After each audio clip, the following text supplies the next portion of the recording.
Hockey aspire to be deadly acknowledges traditional owners of country throughout Australia and recognises the continuing connection to land, waters and communities. We pay our respects to Aboriginal and Torres Strait Islander cultures and their elders both past, present and emerging. Aboriginal and Torres Strait Islander peoples should be aware that this podcast may contain images, videos or names of people who have since passed away. Welcome Tim and Sav. Thank you. Thanks very much. Thanks for having us. Yeah, thank you. Where did you guys grow up? Well, I grew up in the eastern suburbs of Brisbane, in Manly, Tingalpa, Wynnum sort of way. Okay. So I've lived there ever since I moved to Perth. Great. And I was born in Sydney, but I grew up in Cabarita Beach, so just south of the New South Wales-Queensland border. Oh, amazing. I've never heard of that beach. And when did you start learning to play hockey? At what age? I was 7. I played for Kedron Oval Wolves, which is a touchy subject. Sav plays for that club now. And then I played for East now, East Tigers in Brisbane, and I played there for ever since I was 7. Oh, wow. Yeah. And I started playing when I was 4 or 5 years old. Mum pretty much started the hockey club that I started playing for because she was just desperate to get a hockey club going in our area. So, yeah, she started Casuarina Hockey Club and, I played all my junior hockey there. Oh, wow. Now, I hear there's some history. One of your parents have played the Olympics as well. Not in the Olympics, but Dad's played 4 games for Australia. And, I guess back in those days, 4 games was huge because the times that they had international matches were so few and far between. So I remember the day I played my 5th game for Australia and I'd officially overtaken him. It was a pretty funny day. Oh, and so who taught you to play hockey?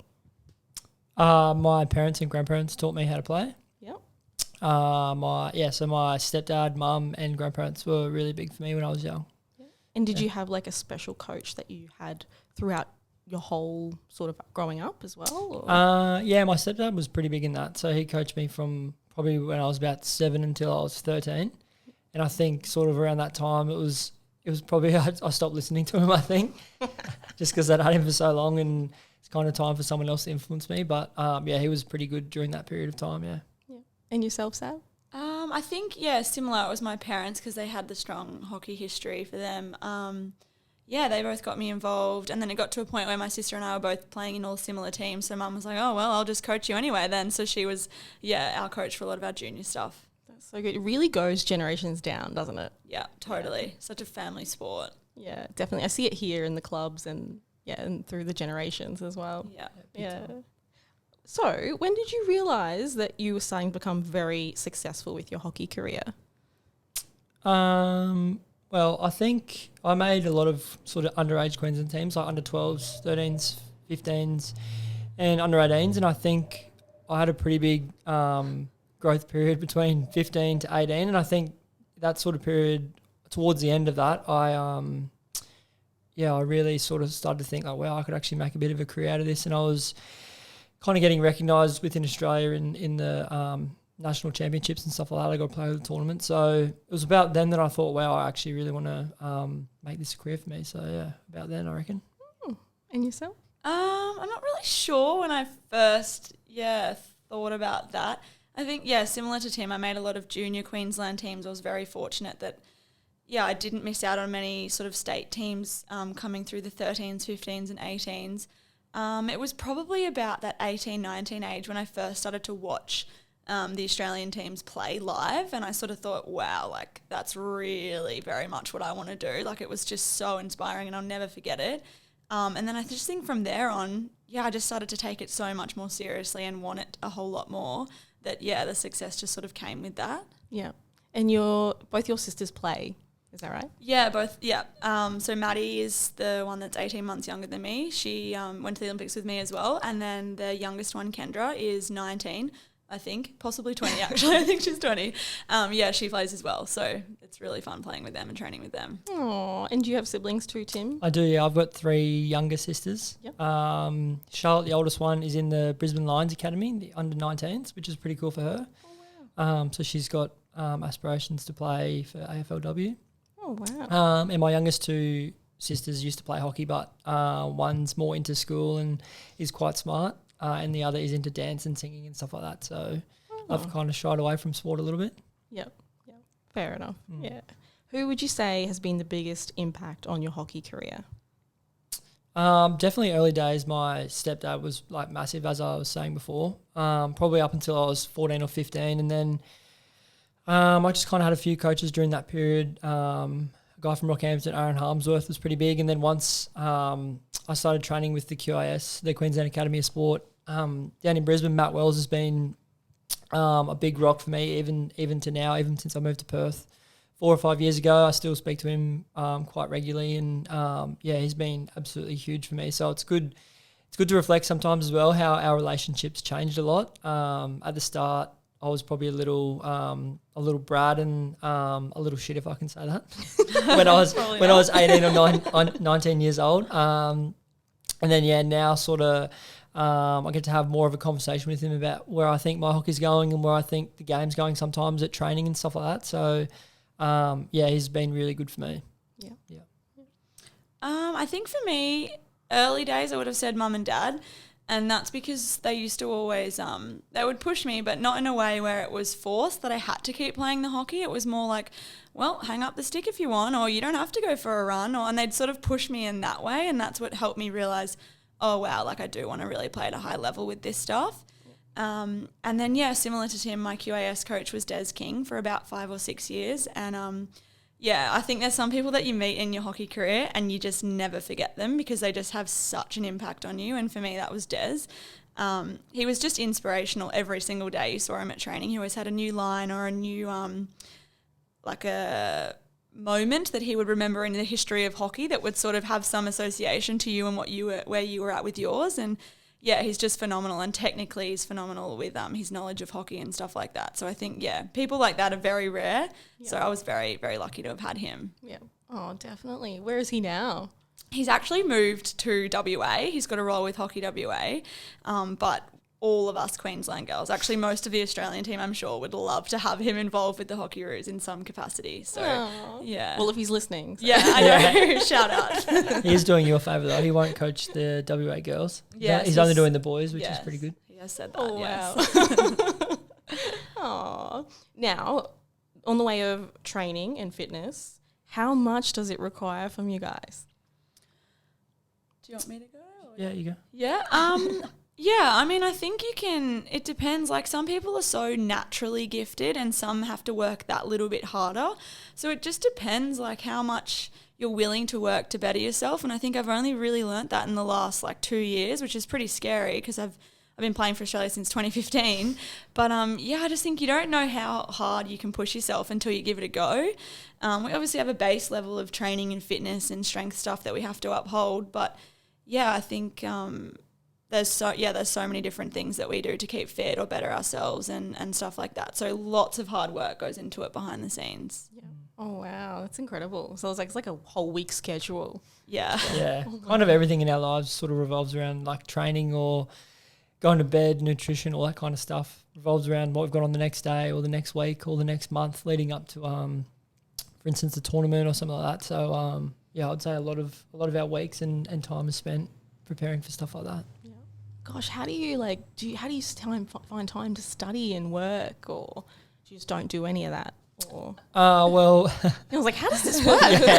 No, it is pretty full on sometimes. I think there's times certainly where we're both pretty stressful. One of us is pretty stressed. I've just finished my Bachelor of Business.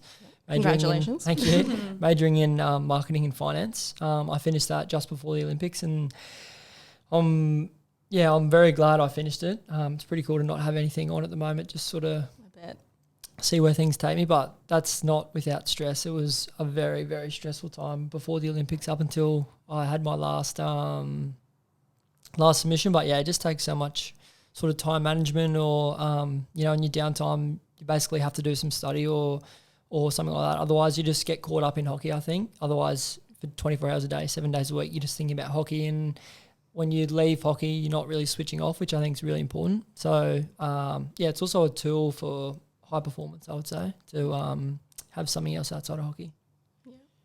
Yeah. And yourself, Sav? Anything to comment on that? Yeah, I mean, I would say time management. I think people always assume, oh, you're in the Australian team, you must have no time. But we do get plenty of downtime and stuff like that. It's just how you choose to manage it. And some days, honestly, you'd rather take an hour and a half nap than study. And so it's trying to like manage what's going to suit you best that day. Yeah, I mean, we're making it sound pretty bad, but we choose to do it and we love it. Like we would always pick to do this and have this sort of lifestyle. So yeah, I'm about to finish my primary teaching degree. So hopefully finally get that done. But yeah, no, it's fun having something to do outside of hockey as well. Yeah. And how, like, because you're a couple, how do you find it having a partner also being in the Australian team, and is it stressful or... tell me about it. Do you want to go first? Yeah, sure.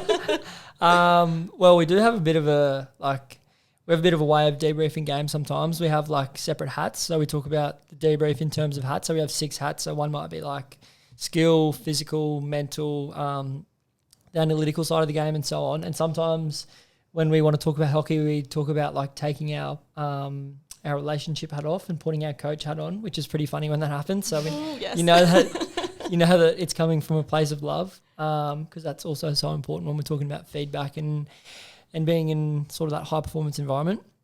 But no, certainly it is pretty amazing on tour, especially at the Olympics. I mean, it probably hasn't sunk in yet, but I think that's something that we'll be able to share forever. Like not many people get to go to the Olympics, let alone having your partner there together. Yeah, so it was pretty amazing at times. Like the schedule was sometimes hard, but even just having 5 or 10 minutes at night or at lunch or at breakfast to have a coffee together or just catch up and, as I was saying before, just getting your head out of the hockey space.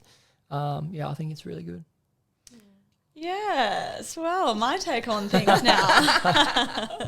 I mean, I think you always hear in like hockey circles, everyone's like, oh, don't date a hockey boy or don't date a hockey girl. And it's like, I wholeheartedly disagree. Like, you know, I get to finish a game and we can truly debrief what's going on. And some people don't like that, but I love being able to do that. Whereas if my partner didn't have that understanding, we wouldn't be able to have that sort of conversation. So I love being able to do that. And yeah, secondly, it's also like I was reflecting the other day and I said to Tim, I don't think I actually would have got to make the Olympic team if it wasn't for Tim, because, you know, like you've got someone there that's pushing you every single day and like, yeah, it's inspiring and it's so special. And then, yeah, obviously my Olympic experience didn't end the way I would have hoped, but I reckon every single girl on the team would have loved or just done anything to have been able to hold a family member or their partner or their husband right as soon as we got back to the village, and 2 of us got to do that. So, like, just to be able to do that and just, process that all with Tim now, I was just so grateful for that. So yeah, there's plenty of upsides to it, but don't think that we don't have a lot of tips about the hockey. Plenty of tips. Now, is there a no-go zone when it comes to like each other's like critiquing the skills or sport or? No, I think we're pretty. As I was saying before about the hats, I think, I wouldn't say there's a no-go zone. I think we just kind of preempt the conversation with I'm putting my hockey hat on or my coach hat on, I would say. Yes, I concur. And so you've also gone with your sister this year. What's that relationship like? Do you get upset at each other if someone's trying to critique another one's skill or? Wow, how much time do you have to answer that question? I mean, I'm pretty open with our relationship and how it's all gone, and it's been a absolute roller coaster, like the highest of highs and the lowest of lows. I think it's made us stronger and built our relationship, but I don't think we've ever got the relationship right. We always get it wrong. And I mean, same thing. I had her there at the Olympics, but it wasn't easy because initially she wasn't selected. So that's a really hard thing to sort of deal with. And we play different positions, so it kind of works out, naturally that we don't critique each other's positions because we actually don't play them, so we don't really get to. Yep. But yeah, that's not to say I won't give her a hard message if she doesn't pass me the ball or something like that. There's plenty of that going on. Or like at training, if 2 of us are going for a ball, everyone will start laughing because they know that we're going in like 200% to try and win the ball. So it's fun. Oh, that's so funny. How did you handle the transition from Tweed to Perth? Well, like I just said, I had Maddie. I've had Maddie the whole way through. Like, we've just been so lucky. And for me, it wasn't as daunting moving to Perth because I'd had 2 years out of home in Brisbane. So that was like this perfect sort of transition period.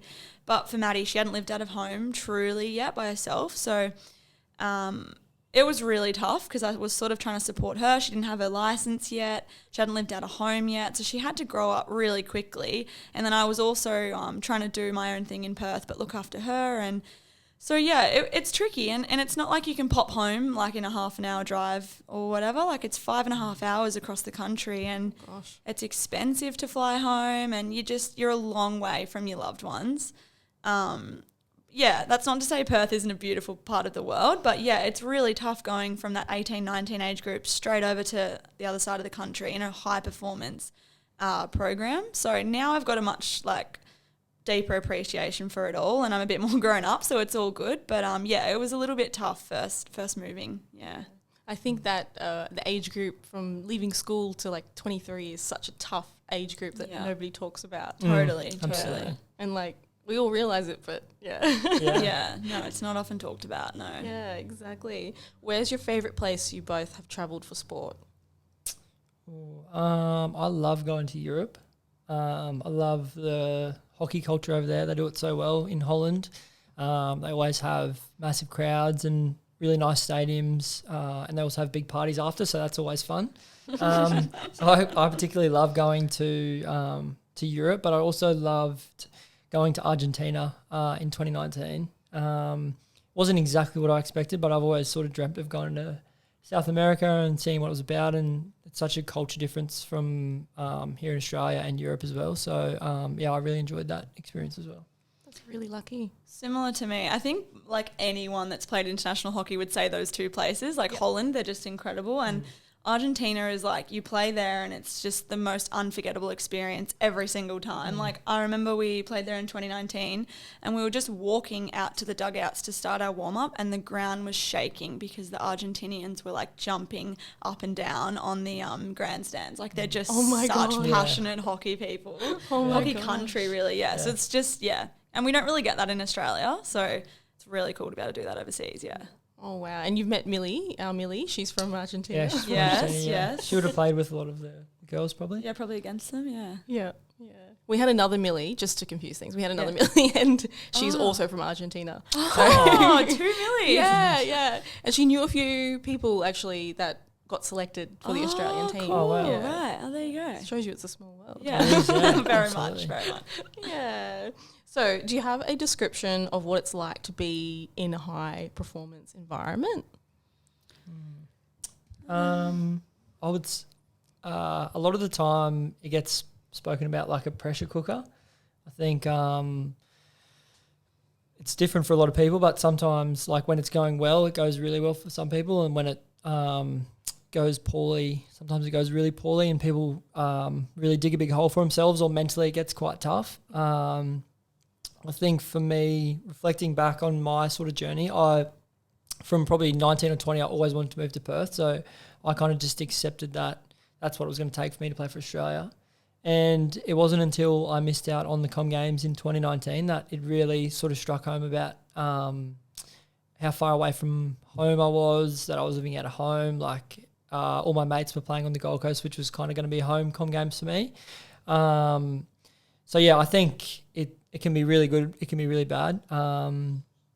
But it's amazing, and I wouldn't change anything else for it. I love the high performance environment.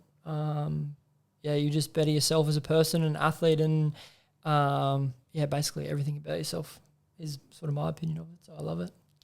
I think you learn a lot about yourself whether you're 18 or if you've been in there for 6 years or something like that.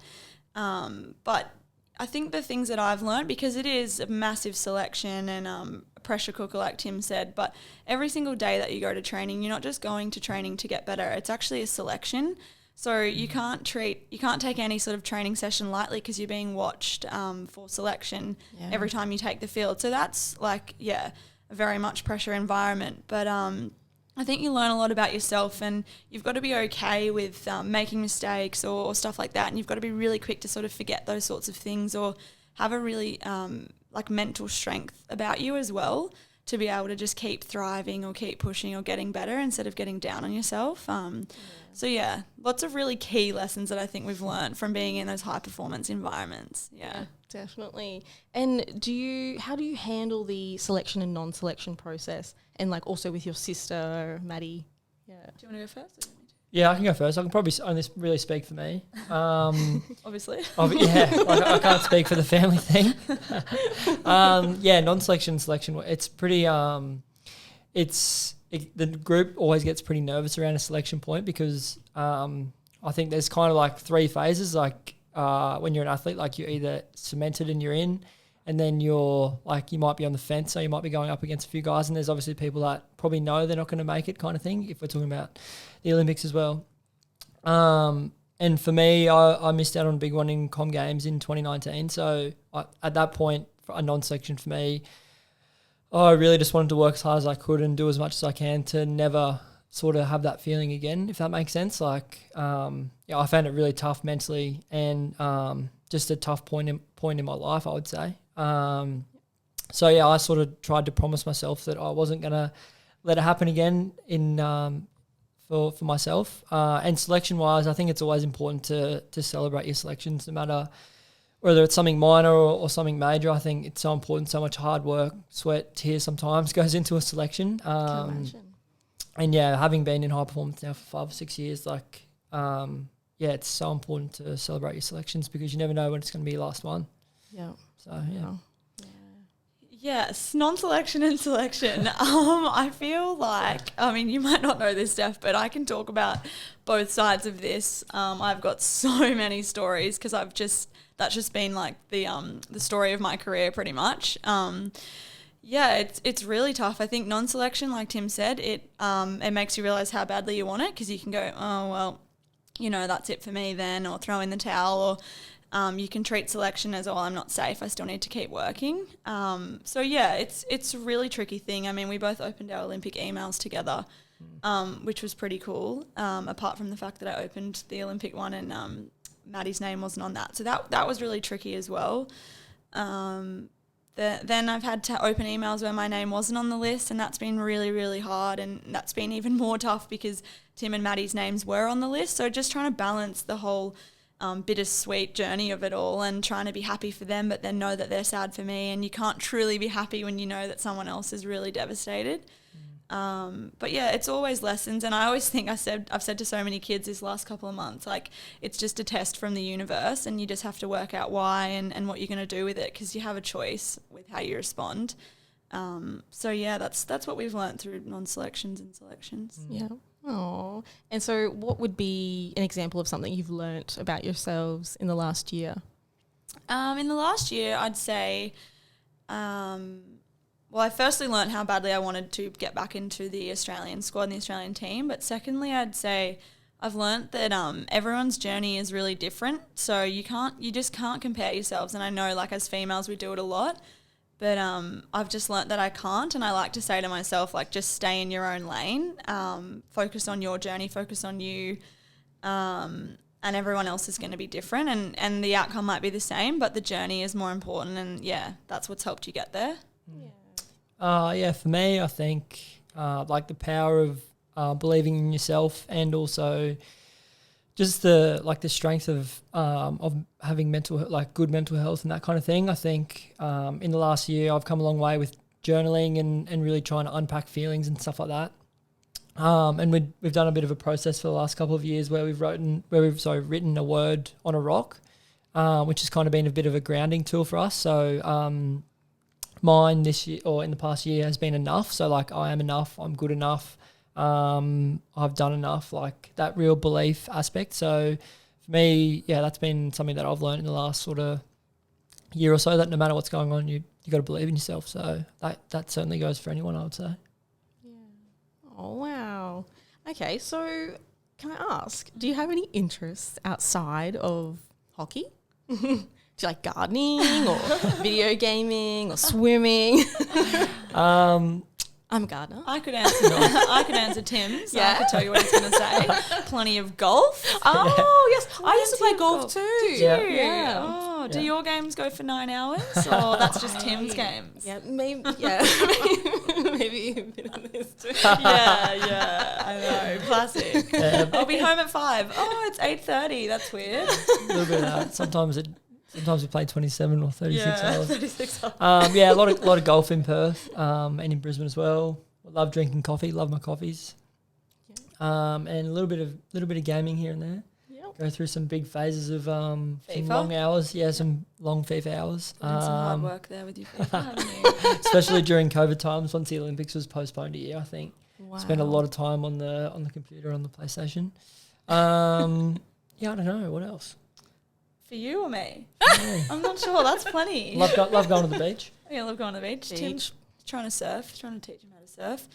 Also, you surf. Well, yeah, growing up on the beach, Dad got us into surfing. Surf life saving, swimming, all of it. Yeah. Awesome. Obviously, you can't do it as much in Perth because of the shark factor. So I haven't really sort of taken that up in Perth. But yeah, I think COVID's like brought out a whole lot of new interests among people with the lockdowns and stuff like that. And for me, I think like I find this question really hard to answer because I'm not sure what my interests are outside of hockey. But since the whole COVID thing happened in Perth, we were doing a whole lot of like yoga and stuff like that. And so I've been loving that and sort of trying to connect with my spirituality a little bit. I've been really interested in all of that stuff lately. The manifesting and the other side type stuff. And so I'm really into that at the moment. And doing lots of reading on that. Oh, that's good. Yeah. Aw. What's my next question? Sorry. Do you have any future goals? Any future goals? 2 questions. It's a good question, isn't it? Do you want me to go? Here you go. Yeah, I might have a think. Okay. Well, I would love to complete my primary teaching degree and, just try and teach a few days a week if I'm still playing hockey. Stuff like that. I would, love to be able to finish that. I'm sure you will. Yeah, hopefully. I don't know. I'd love to find a finance job in Perth that can suit my hockey and outside of hockey interests for the next little bit. And I would also love to go one better at the next Olympics. That's a big goal for me over the next little period. Good. Amazing. So what do you hope to demonstrate to the kids that look up to you as a sports role model? Any tips either? Yeah, I think like the key messages we've been trying to really push with all the young kids around Queensland in the last month or so is just where sport can take you and how it's just got so many benefits. Like we were at a school this morning and we're just rattling off all the things that they love about sport and just trying to push that with kids because, it can take you so far or even if it doesn't, it's still so enjoyable with so many benefits. So, just stuff like that. And then the other message around stay in your own lane, you're on your own journey and your life is going to be different to everyone else's. Yeah, I agree, yeah.